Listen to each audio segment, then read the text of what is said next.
Welcome, ladies and gentlemen, to a new episode of Political Economy of our new digital TV format, Forbes 15. My name is Niklas Hintermeyer. I'm a journalist of the German-speaking issue of Forbes, and I'm very pleased to have my guest here today. It's Nora Wukovits. She's a Forbes list maker of our Forbes list, and she's a doctoral researcher at the European University in Florence, and she was also working for the OECD until last September. So thank you, Nora, for your time. Thank you. Pleasure to be invited. Thank you. So your main topics are social and unemployment or employment policies within Europe, and I think we're going to start with these topics. When I look at the figures, like the EU unemployment rates, they rose from 6.5% in February to 6.6% in March, of course, due of the coronavirus crisis. When you look at the policies that were implemented by the EU member states, did they tackle so far the unemployment sufficiently, do you think?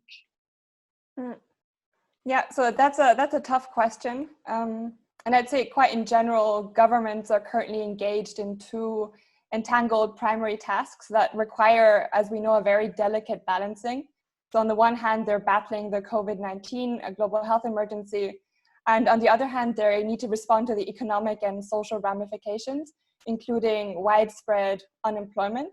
And this is, of course, ongoing. And also, although the shocks have been in theory symmetric, countries have been differently hit. So it's quite, I think, difficult at this point to talk about really decisively about effectiveness.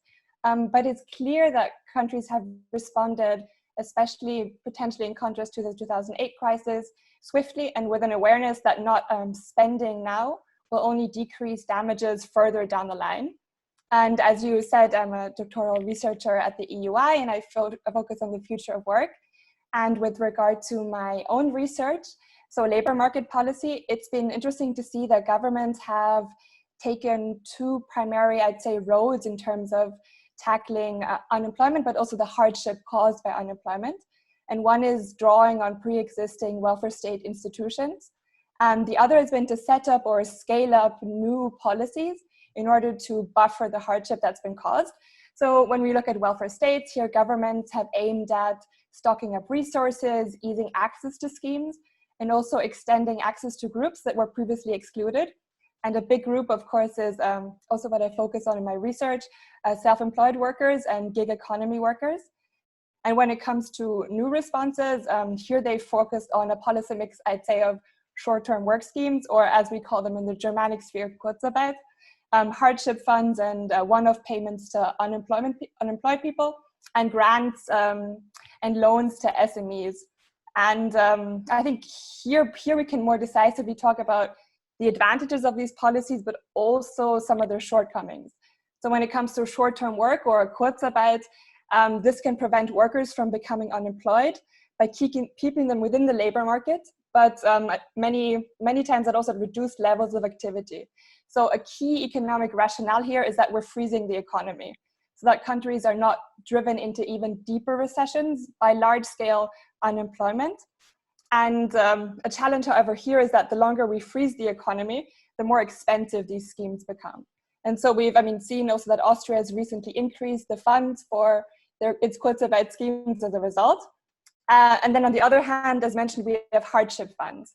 And these are particularly important to provide income support for those who largely fall out of the labor market, so who don't have an income currently, and who are also less covered by the social security scheme.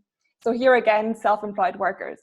And again, the challenges here are particularly when it comes to implementation. So how to make it frictionless, how to make it user-friendly, particularly because it's now being done online, and make it immediate. So making sure that the cash transfers go to the people quite fast.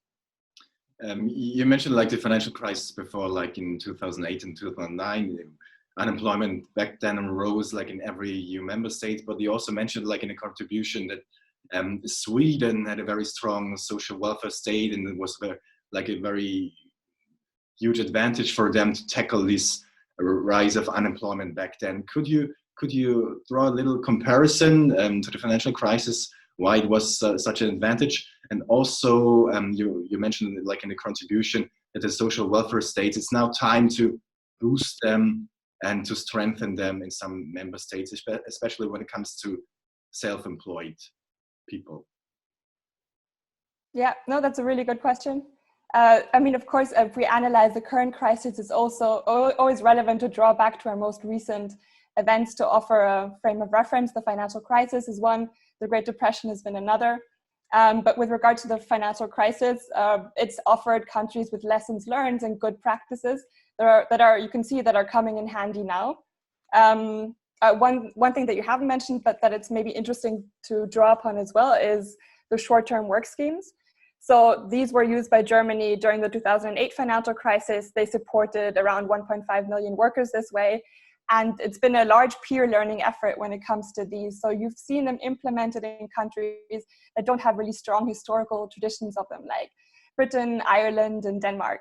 And then, as you mentioned, there is research evidence that a strong and inclusive welfare state, like that in Sweden, that provides a large number of universally accessible social services to citizens, can help countries' resilience to socioeconomic impacts of severe shocks. And as you highlighted, what I focus on in particular in the article is that the large-scale lockdown that was a health policy measure has shed light on the fact that self-employed people don't have access to the same social security systems as employees, or have a different type of access. And sometimes there is a strong rationale for this, and other times less so. But in both cases, countries have needed to act fast in order to catch this group as a result. So you've seen very many ad hoc welfare state-esque funds appearing, so hardship funds or solidarity funds, in order to target this group. In the UK, Spain, Austria, France, Germany, really across the board.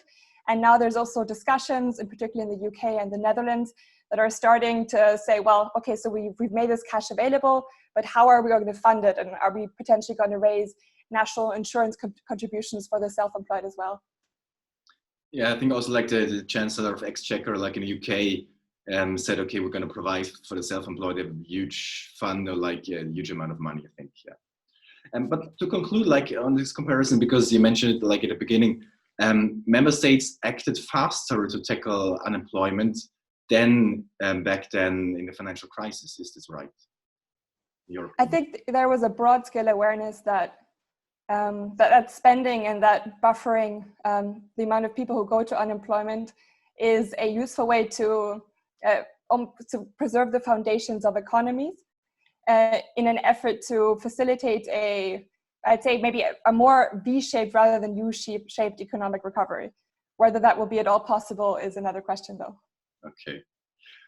Let's talk about the European Union, because the support to mitigate unemployment risks in an emergency program was introduced, like the SURE program, as part of the coronavirus package of 540 billion euros. And so member states can apply for it to to receive loans when they have introduced like certain schemes to help people with job losses, etc., etc. So to what extent do you think this can help to fight unemployment for self-employed or for permanent workers? Also, like against the background that the International Labour Organization foresees 12 million people going to lose their jobs only this year in the European Union. Yeah. So to give a short overview maybe about the SURE program.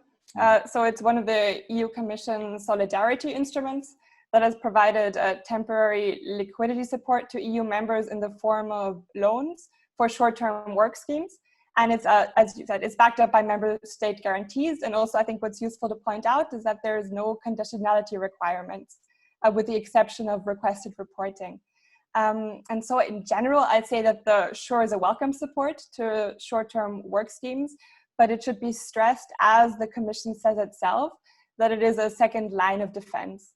So the first line of defense has to be the national working schemes in and of themselves, and the SURE can provide loans in order to keep them running.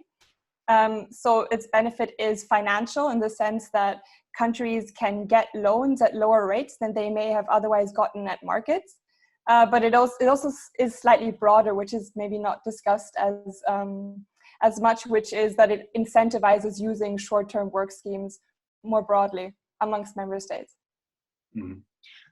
Because it's also interesting against the background that there were OECD figures from last year, and it refers to standard workers, and it analyzed the income support for standard workers. So standard workers, they say, is those who had previously worked permanently full time without the interruption, so to say. And like the income support for those workers were pretty strong, like in France and also Spain and Belgium, because they receive up to 90% or even more in case of a job loss. It was less in Austria, for example, UK, Estonia, up to 70%.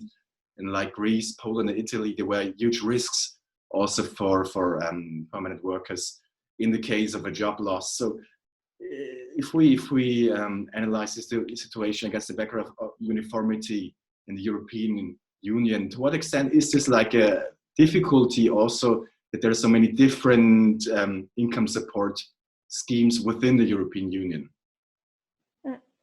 Yeah, so in general, the variation that you've pointed out, I guess is to be expected, because across EU member states, labor market policies and welfare state policies remain a competency that lies within countries and largely not within the EU. And during the current health crisis, there are large differences, as mentioned, to the economic and social impacts felt across member states, and the varying degrees of unemployment protection, as you just highlighted, most certainly play into those. And it's these economic divergences in terms of EU cohesion, but EU unity, that of course pose a problem, an economic as well as a political one, which is one of the reasons why France and Germany have, of course, also been discussing a recovery fund to channel financial support to countries with less fiscal capacity, and who will now need to, of course, also provide support to catch those workers that fell out of the system. You also mentioned that you're working, of course, or you just researching about like teleworking, and then more and more work takes place like in the digital world. Do you think like after the coronavirus, it's gonna stay, so to say, plenty much work in the digital sphere, because this trend was accelerated, of course, by this coronavirus crisis? I mean, it is widely expected that there'll be some form of path dependency to the current normality. So that will not really go back to the state that we came from. And teleworking is one of the big areas where there's likely to be some changes. So I think the COVID-19 pandemic has highlighted that many companies can offer teleworking to their workers. So an example is that Twitter has announced it will indefinitely extend its working from home scheme. And on a country level, countries have also tried to ease the access to teleworking. Italy is an example of that. Whether we're going to see some increase or whether this will be a new mega trend remains to be seen. In any case, I think governments will have to in the future focus in regard to this on closing the digital divide. So it still makes quite a large difference to whether you can work from home. If you work in an urban area or in a rural area, digital opportunities are more open to high-skilled people, and not everybody has the know-how to work from home. So there is some catch-up that countries also need to do here. Like in your personal opinion, would it be like a good thing when more and more people are working remotely or with teleworking? I mean, I think it depends on a country to country basis. So on a sector level, but in terms of some policy goals, for example, gender parity, there I can see some definite advantages. So maybe if women with child caring responsibilities have more flexibility to where they do their work and how they do it, this may also be a beneficial development, both in terms of companies of retaining women, and as well as for those women to be able to combine their working lives in a more effective manner with their work. And also, of course, for example, it could have, of course, implications or effects on the travel industry, because not so many people are going to travel anymore for business trips, because they can do it remotely via Zoom, etc. Like all the meetings, they don't have to use necessarily like the airplane anymore. So that could be also, of course, like a huge impact. When we look again at the European Union, do you see this freedom of movement, or especially like for workers, as one of the core principles of the single market? Do you see it as a threat also after the COVID-19 crisis, because borders and the free flow, so to say, of workers had been suspended, of course, because the borders had been shut down? So how do you see the future, or will it be difficult to go back to normal, so to say, also when it comes to the freedom of workers in the European Union? Yeah, so there are currently short to medium term curtailments on freedom of movement within the EU in the name of public health, as you mentioned. But I'd say a complete reversal is unlikely for both legal and economic reasons, which von der Leyen also quite recently stressed that once the crisis is over, Schengen borders will be open again internally for the EU. So when it comes to legal reasons, so freedom of movement is a central tenet of the EU, of course, and is codified in its treaties. So suspending it entirely for non-health reason requires a change to the fundamental text. So as I said, there are exceptions, but there are limitations here.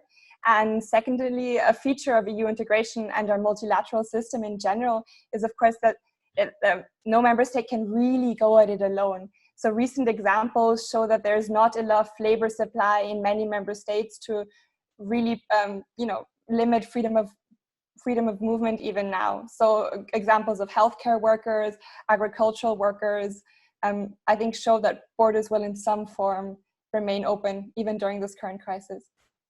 UK, they introduced or created like this law that it's gonna be suspended, like the freedom of workers by next year for the EU citizens, and also like for people from Iceland, Switzerland, Luxembourg, and what's the last one?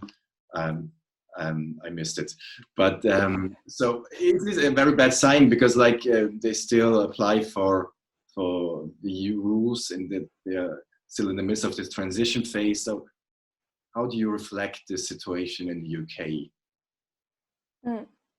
The UK is, of course, in a very particular situation now, and in the current crisis context, there are also certain incentives to make political gains or movements with regard to EU policies. But I'd say we sit this one out and see what happens in a couple of months. That's a good point. Nora, thank you very, very much for your time and for your opinion about labor market policy and employment. And I wish you all the best with your further doctoral research in Florence, but now in Vienna, I think, for exactly. Thank you very much for having me. Thank you, Niklas. See you soon. Bye-bye.